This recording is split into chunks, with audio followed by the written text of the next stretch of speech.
High, আমি তোমাদের বন্ধু সোমা পাল এসে গেছি সোমা ব্লগসে আর একটা নতুন আইটেম নিয়ে। আমি সুজি দিয়ে খানবি বানাবো।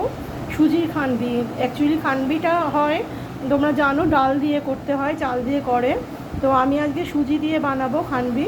তো এখানে সুজি দিয়ে বানানোর জন্য, খানবিটা বানাবার জন্য সুজি লাগছে, ঘি লাগছে, কারি পাতা লাগছে, গাজর লাগছে, দই লাগছে, হ্যাঁ এগুলো লাগছে। আর এবার নেক্সট আমি কি করব আমি দেখাচ্ছি। তো এই চলো প্রসেসিংটা আমি দেখাচ্ছি নেক্সট। তো এই সুজিটাকে আমি এই শুকনো কড়াইয়ের মধ্যে আমি এই যে ঘি দিয়ে ভেজে নেব আগে, ঠিক আছে। শুকনো কড়াইয়ের মধ্যে এই যে কিছু দিনই শুধু শুধু সুজিটা দিয়েছি, এই দেখো এই ঘি দিয়ে ভেজে নেব। আমার না খুন্তিটা বেশি হয়ে গেছে, গরম হয়ে গেছে বলে এরকম ধোয়া হচ্ছে। দেখাচ্ছি নেক্সট, দেখাচ্ছি চলো। এই তো সুজিটা আমি শুকনো কড়াই ভাজছি, এবার ঘি দেবো। ঘি দিয়ে ভেজে আমি তুলে আমি দেখাচ্ছি কি করে করছি। এই দেখো ঘি দিয়ে দিচ্ছি, ব্যাস। ঘিটা দিয়ে এবার সুজিটাকে ভাজবো, ভেজে আমি দেখাচ্ছি কি করছি। এবারে আমার ভাজাটা তো হয়ে গেল, এবার সুজিটাকে কিন্তু অবশ্যই ঠান্ডা করে নিতে হবে।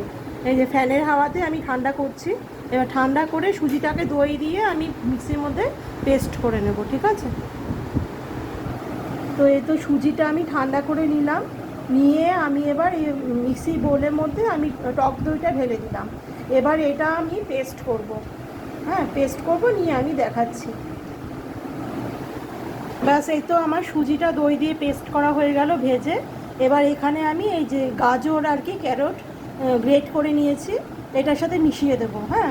আর এটার মধ্যে অবশ্যই নুন দিয়েছি, আমি কিন্তু একটু বিট নুন দেবো, আর নুনটা ওই জন্য কম দিয়েছি, বিট নুনটা দেবো বলে। নিয়ে এটাকে মিক্সড করবো, মিক্সড করে ভাপে করে একদম রোল বানাবো। ওর মধ্যে তারপর ফোড়ন দেবো, ওই সর্ষে কারি পাতা এগুলো ফোড়ন দিতে হবে।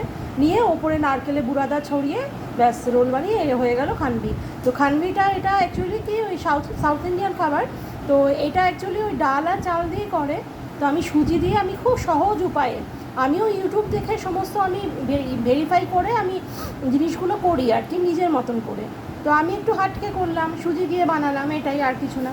তো খুব সহজ উপায়ে আমি দেখালাম। তোমরা, আমার রিকোয়েস্ট রইল তোমরা বানিয়ে খেয়েও, ভালো লাগলেও জানাবে আর খারাপ লাগলেও বলবে, আমি তাহলে একটু শিখতে পারবো। থ্যাংক ইউ বন্ধুরা। তো দেখতে থাকো নেক্সট প্রসেসিং, ঠিক আছে। আমি কি করছি, এটাকে আমি ব্যাটারটাকে আমি এখন ভালো করে মাখাবো। আর তারপর লাস্টে আমি যখন আমি ওই থালার মধ্যে দেবো ভাপে হওয়ার আগে, তখন আমি একটু এটার মধ্যে হাফ চামচের মতো ইনো দিয়ে নেবো অ্যাক্টিভেট হওয়ার জন্য, ঠিক আছে। দেখতে থাকো। তো ব্যাটারটা মাখাবার আগে আমি কিন্তু এখানে কারি পাতাও দিয়ে নিলাম, দেখো কারি পাতা দিয়ে নিলাম। এবার এটাকে মিক্সড করব, হ্যাঁ মিক্সড করে আমি দেখাচ্ছি। তো এই তো আমার ব্যাটারটা আমার রেডি হয়ে গেল। এবার এটা আমি রেখে দেবো রেস্টে ঢেকে। এটা একটু ঘন আছে, এটার মধ্যে কিন্তু আমি একটু জল দিয়ে পাতলা করব। এবার আমি ফোড়নে দেবো সর্ষে আর কারি পাতা আর শুকনো লঙ্কা দিয়ে এটার মধ্যে ঢেলে দেবো, ঢেলে তারপর আমি দেখাচ্ছি কী করছি। হ্যাঁ, এবারে একটা কথা মাথায় রাখতে হবে কি, এই যে আমি যে ফোড়নে দেবো ঘি আর সর্ষে, ঘিয়ের মধ্যে সর্ষেটা আগে মানে সর্ষেটা আগে ফোড়ন দেবো না, ঘিয়ের মধ্যে আগে এই শুকনো লঙ্কাগুলো আমি কেটে নিয়েছি কুচি কুচি করে, এইটা আগে ফোড়ন দেবো। এইগুলো যখন একটু লাল হয়ে যাবে তারপর সর্ষেটা ফোড়ন দিয়ে লাস্টে কারি পাতা ফোড়ন দিয়ে তারপর এই জিনিসটা ব্যাটারে ঢেলে দেবো, হ্যাঁ। তো দেখতে থাকো। আমি এখন এই যে শুকনো লঙ্কাটাকে আমি দিয়ে দিচ্ছি ফোড়নে।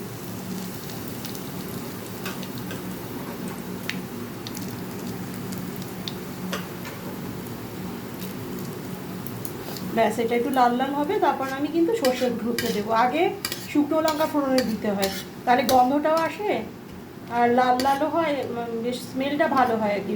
আর সর্ষেগুলো আগে দিলে পুড়ে যাবে, গন্ধটা উড়ে যাবে। তাহলে আগে শুকনো লঙ্কাগুলোকে লাল হতে দিতে হয়, তারপরে ওই কালো সর্ষেগুলো ফোড়নে দিতে হয়। তাহলে কালো সর্ষেগুলো দিয়ে বেশিক্ষণ রাখতে হবে না, তাহলে পুড়ে গিয়ে গন্ধটা উড়ে যায়, হ্যাঁ। তাহলে সর্ষেগুলো দিয়ে একটু যখন স্মেলটা উঠবে তখনই কারি পাতাগুলো দিতে হবে। এবার কারি পাতাগুলো কিন্তু দিয়ে বেশিক্ষণ রাখতে হবে না, তাহলেই গন্ধটা কিন্তু উড়ে যাবে আর পাতাগুলো পুড়ে যাবে। এটা মানে আজকের টিপস। যারা নতুন আর কি ওই মানে সদ্য বিয়ে হয়েছে বা নতুন রান্নাঘরে ঢুকেছো তাদের জন্য আমার এই রান্নাগুলো সহজ উপায়। আর নাইলে তো সবাই পারো এগুলো করতে, কোনো ব্যাপার না। এই যে আমার হয়ে গেছে কিন্তু লঙ্কা। হ্যাঁ, এবার আমি সর্ষেটা দিয়ে দেবো। এই দেখো এরকম পর্যাতে আমি সর্ষেটা দেবো। এই যে এই সর্ষেটা আমি দিয়ে দিলাম। সরি, এই যে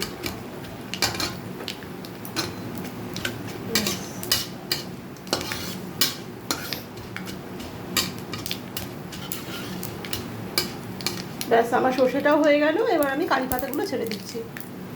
কারি পাতা কিন্তু ফাটে, মানে তেলের মধ্যে দিলেই কিন্তু ফুটবে, তাই জন্য সাবধানে দূর থেকে দিতে হবে যাতে পুড়ে না যাও, তেল ছিটকে। এই যে প্রচণ্ড ফাটে, কারি পাতা প্রচণ্ড ফাটে তেলে পড়লে।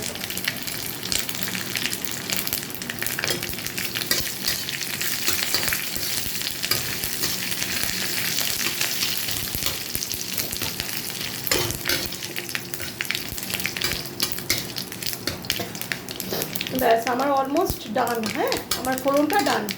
এবার এই ফোড়নটাকে আমি এই ব্যাটারে আমি ঢেলে দেবো। এই দেখো ফোড়নটা আমি ঢেলে দিয়েছি ব্যাটারে। এবার এটাকে আমি মিক্সড করবো, মিক্সড। এবার ব্যাটারটা কিন্তু প্রচণ্ড আমার টাইট হয়ে গেছে, যেটুকু দিয়ে আমি দই দিয়ে আমি ব্যাটারটা রেডি করেছিলাম, দই গাজর মানে সুজি আর গাজর, তো ওই সুজিতে ওই দইয়ের জলটা পুরো টেনে নিয়েছে। এবার এটাকে আমি মিক্সড করলাম, ভীষণ টাইট আছে। তো এটার মধ্যে আমি একটু জল দিয়ে একটু পাতলা করে নেব।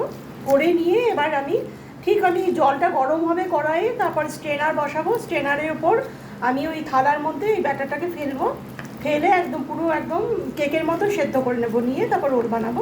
তো তার জন্য আমাকে এখানে কি করতে হবে, একটু জল দিতে হবে, জল দিয়ে একটু পাতলা করতে হবে, ঠিক আছে? তো ঠিক আছে, প্রসেসিংগুলো আমি দেখাচ্ছি, জাস্ট আমি বলে দিলাম।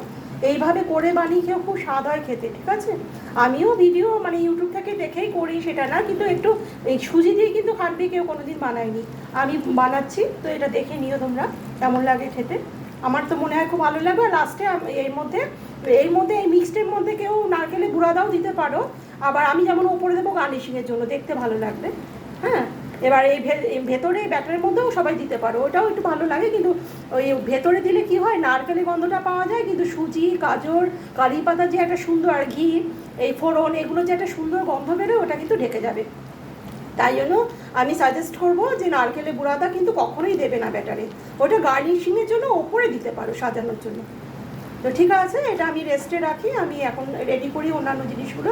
আর একটু জল দেবো তখন, যখন আমি থালার মধ্যে দেবো তখন আমি জল আর ইনোটা দেবো, এখন এটাই থাক, ঠিক আছে? থ্যাংক ইউ বন্ধুরা, দেখতে থাকো। এবারে একটা জিনিস তোমাদের দেখাচ্ছি, মানে আমার তো ভিডিওগুলো সব নতুনদের জন্য, এই প্রসেসিংগুলো সবাই জানো। তো যাই হোক, তাও একবার দেখিয়ে দিচ্ছি। এই যে কড়াইয়ের মধ্যে জল দিলাম, তারপর স্ট্রেনার দিলাম। এবার কড়াইটাকে ঢেকে দেবো, জলটা যতক্ষণ না ফুটবে। জলটা যখন ফুটবে তখনই কিন্তু ব্যাটারটা রেডি করে থালার মধ্যে ঢেলে তখন দিতে হবে। এবার এই থালাটার মধ্যে দেখো আমি তেল গ্রিস করে নিয়েছি, এই যে অয়েল গ্রিস করে নিলাম কিন্তু, কারণ এমনিতে কিন্তু অয়েল গ্রিস না করলে ঢালবে না, তাহলে কিন্তু লেগে যাবে, পুড়ে যাবে, উঠবে না, এইসব জিনিসগুলো হবে, প্রবলেম ক্রিয়েট হবে, ঠিক আছে? তাই জন্য অয়েলটা গ্রিস করে নিতে হবে। এই যে অয়েল গ্রিস করে নিলাম। এইবার আমি যখন দেবো, এখন আমি দেবো না, এই ব্যাটারটা এরকমই থাকবে। যখন আমার এই জলটা ফুটে যাবে তখনই কিন্তু আমি এই ব্যাটারটার মধ্যে একটু জল দিয়ে আর একটু ইনো দিয়ে, ইনোটা দিলে জিনিসটা অ্যাক্টিভ হয়ে যাবে। তো তখন আমি দিয়ে তারপর সঙ্গে সঙ্গে এই থালার মধ্যে দিয়ে কিন্তু ঢেকে দিতে হবে কেকের মতন, ঠিক আছে? যখন সেদ্ধ হয়ে যাবে তারপরে রোল বানিয়ে ওপরে নারকেলের বুড়াদা দিয়ে ব্যাস, এবার সার্ভ করে নাও। গার্নিশিংয়ের জন্য নারকেলের বুড়াদা দিয়ে তারপর সার্ভ করে নাও, দেখতেও সুন্দর হবে, খেতেও ভালো লাগবে। তো ঠিক আছে, আমি দেখাচ্ছি, আমি বলে দিলাম।